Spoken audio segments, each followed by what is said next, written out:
Hindi pa rin nakakatugon sa patawag ng National Bureau of Investigation si Suspended Office of the Senate Sergeant at Arms Mau Aplaska.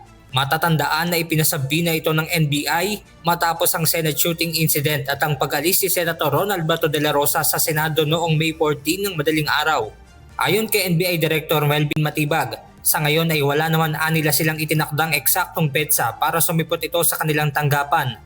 Wala kaming binano ng schedule, binibigay nga. Voluntarily and give a statement, we will more than willing to do so. Pero in the meantime, we have submitted a report to the Department of Justice for their proper disposal. Ayon pa kay NBI Director Matibag, sa ngayon ay ang binuong panel of prosecutors ng Department of Justice na ang nangangasiwa sa investigasyon kaugnay na nangyaring shooting incident sa Senado noong May 13 ng gabi.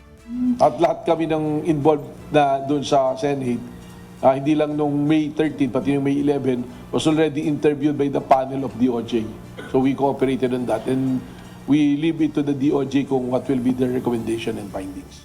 Kaugnay ng pag-alis ni Senator Bato sa Senado, kasama rin sa ipinasasabi na ng NBI ang Chief of Police ng Pasay City na si Police Colonel Joselito De Sesto, ang Deputy Chief of Staff ni Senator Robin Padilla na si Jean Robles at ang tiyuhin ni Senator Padilla na si Virgilio Carino.